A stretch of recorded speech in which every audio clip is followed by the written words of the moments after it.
Hey guys, welcome back to the ranch. Today I'm going to try to get some milling done, but I'm not sure if that's going to happen. I've been doing a bunch of little things, like moving the log splitter over here. In the morning and late afternoon, this is all shady. It only gets sunny after 4:30. So, and then the mill gets shady after 3:30. So what I'm going to do is work in the shade when it gets hot here. I'm going to work in the shade down here by splitting firewood, and then I can go up to the mill and work up there in the shade until I can get a building put up. But we got another cage prepped. So we got the bladder taken out, we got the little window notched out, we got our pallet that collects all of the trash off of the log splitter under it. Got that emptied out, so we can, I think what I'm gonna do is going to split some of those large rounds. This is a homemade log splitter. I made this myself, and I'm not sure if you guys seen some of my last videos. For the new subscribers, you can go back and look. I don't have a build video on this, but I have little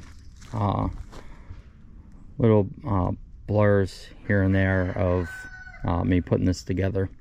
But all of this 1-inch metal was a 8x8 road plate that I picked up used, and like this was C-channel. I just boxed in, welded it so I can stick my forks in there and move it around. The tank, valve, yeah, pretty much the tank and the valve. Oh, back here in the filter, all came from Surplus Center. The ram came from shoot, what was the name of that? I forget where the ram came from. It came from a log, one of the log splitting manufacturers online. I forget where I bought that one from, but it's a 37 ton. And then I picked up the diverter valve from a place up in Canada. And then everything else I just welded together. The engine is a Predator, and got it fixed. The diode, the kill diode went bad on it, so it wouldn't start.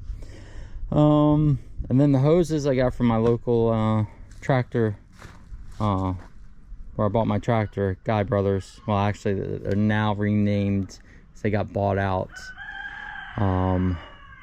Now I think they're I forget their new name, but they used to be Guy Brothers. The guys over there are pretty good.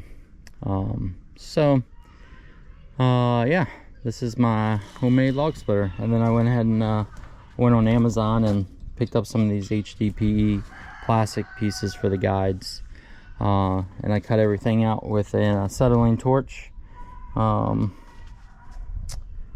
a number 2 tip that would cut through 1-inch steel. And then you can see I am not very good at freehanding acetylene, so some of these places dip in, and then this it was actually sticking out too far, so I had to take a flap disc and sand that down so it's flush. And then again, my freehand torch ability here sucks. But you know, it works. I got that, I think that was a 20, I want to say that was a 20-degree angle. And then, not that you can see it, but I got some wedges. Got some wedges up in there. I have one that runs down the center, and then I have two on each side. So I think for every split, it splits 5 times. So that'd be 1, 2, 3, 4, 5. Yeah, it splits 5 times. And a big massive push plate with some nice thick heavy gussets. And then I welded a bunch of nuts onto it to grip the wood, because I was having a problem with the wood popping out when it's wet. So and then I put a piece under here in this track, so it pushes all this crap out, keeps this track nice and clean. So that also helps, because this plate is so wide, it gets a lot of torque on it. So between the HDPE and steel piece in the middle, it runs pretty good. It does have a little wobble to it, but you know, I left all this pretty open to accept a pretty decent amount of flex, so it won't break or bend my ram. But other than that, I put some heat baffles on it, because I think the heat from the exhaust was helping to heat up my oil. I can run this for about 2 or 3 hours, and it runs roughly 160, 180 degrees under the full sun, and running it in the middle of August. I can only run it about an hour and a half or so at a time, and then I have to let it cool down. So I will need to put a cooler on it, and I also know some of these sharp 90s here is helping to contribute to the heat.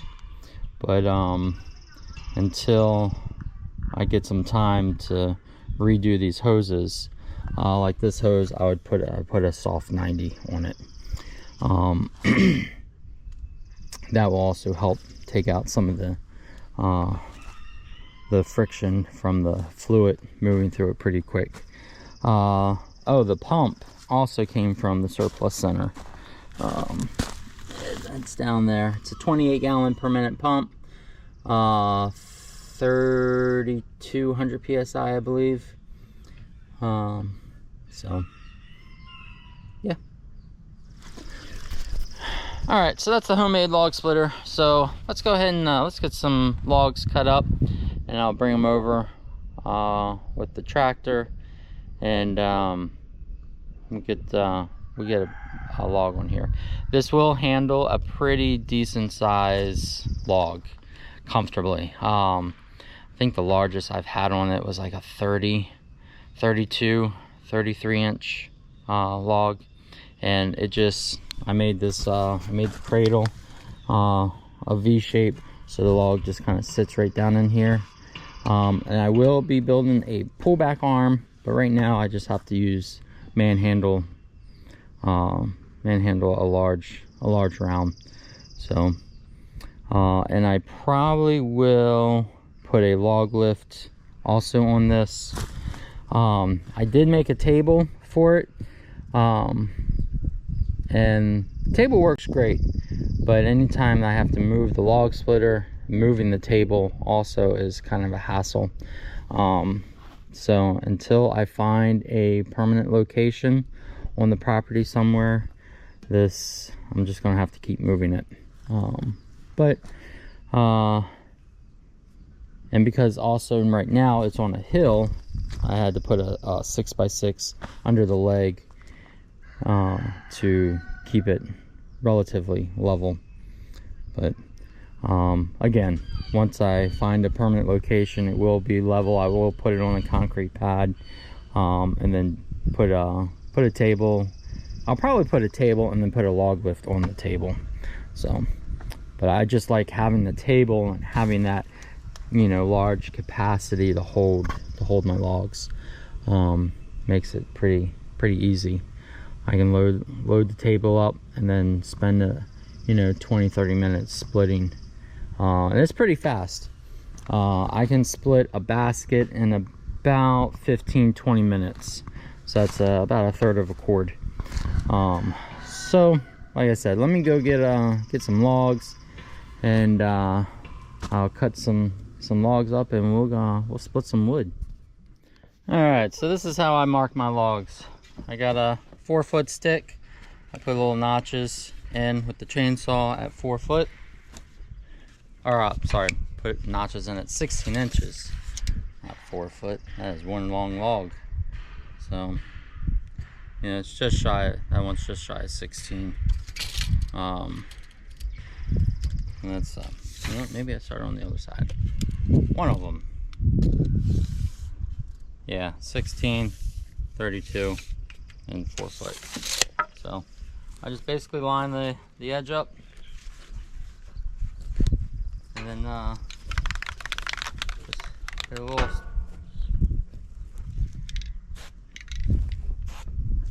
little spot there,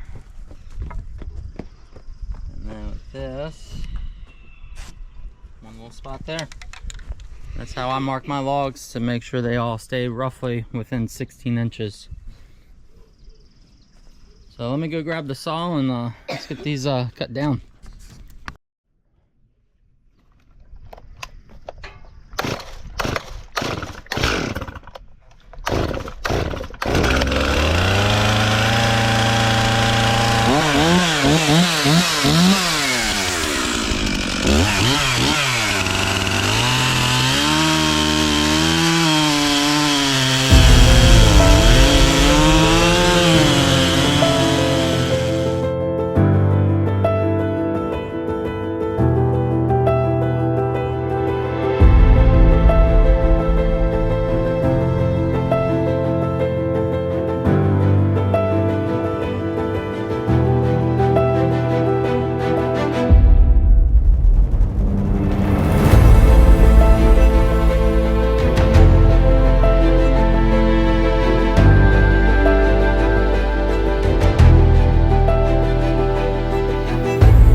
perfect pieces.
we go. Didn't take too long. So let's see how much firewood we got from that one.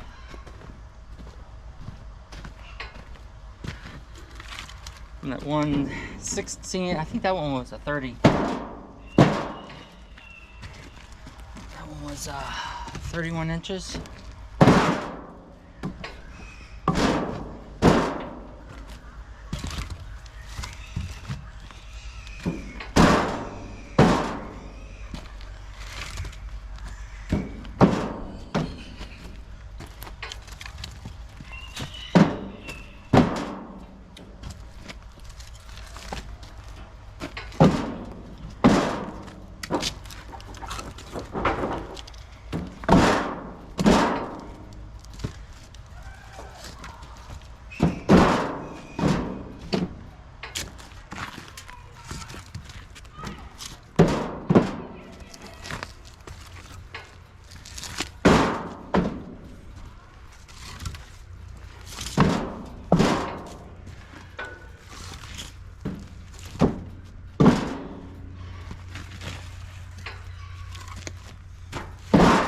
You can see the outside of this log is kind of punky, and got a little bit of trash down in there.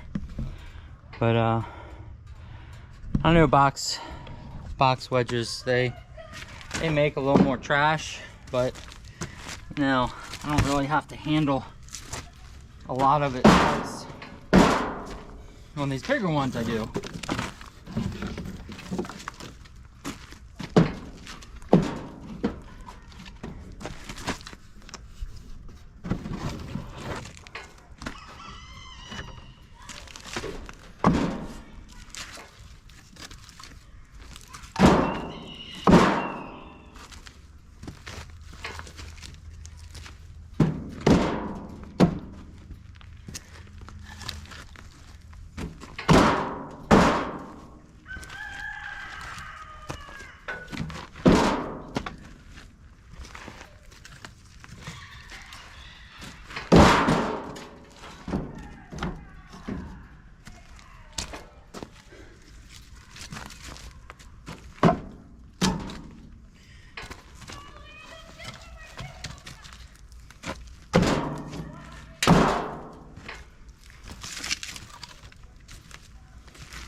So my goal is to do one of these cages a day until June. And that should get me caught up.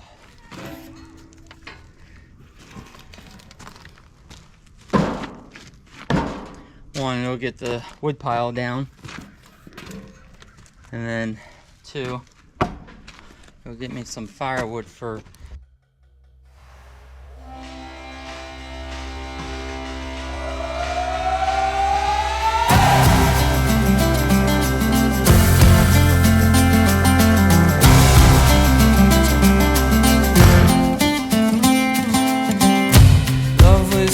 all the cards and always kept me in the dark. I never thought I could shake this heartache until I saw your light, and it's got me feeling like life is good, yeah. Life is good, yeah. Yeah.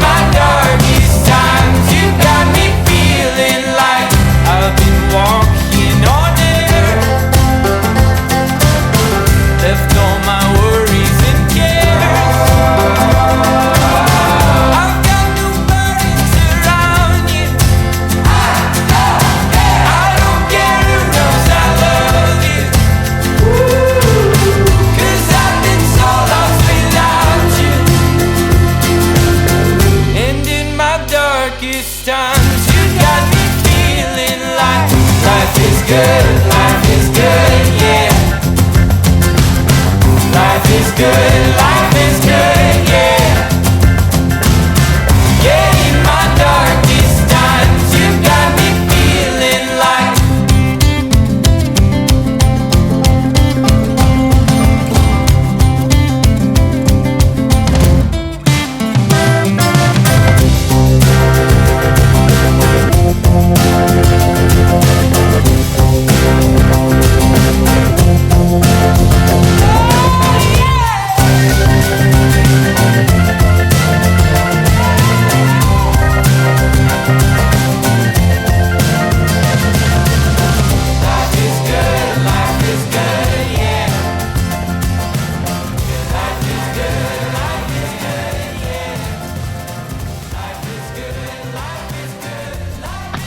All right, there we go. 4 decent sized logs.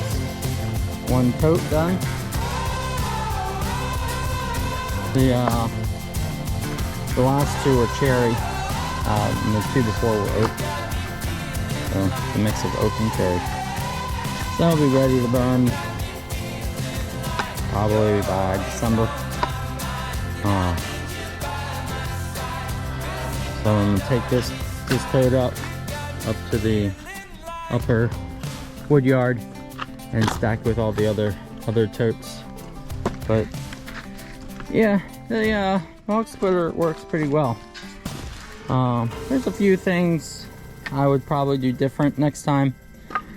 I would take this plate out and then put these wedges, just weld these wedges just to the bottom. But I was afraid of the amount of force coming through here, the center wedge breaking off. And I've seen that happen on some other log splitters. Some of the wings, they just snap right off. But yeah, overall, it does a good job. It splits pretty quick and saved me a few $1,000 on another on a professional log splitter of this size with a box wedge.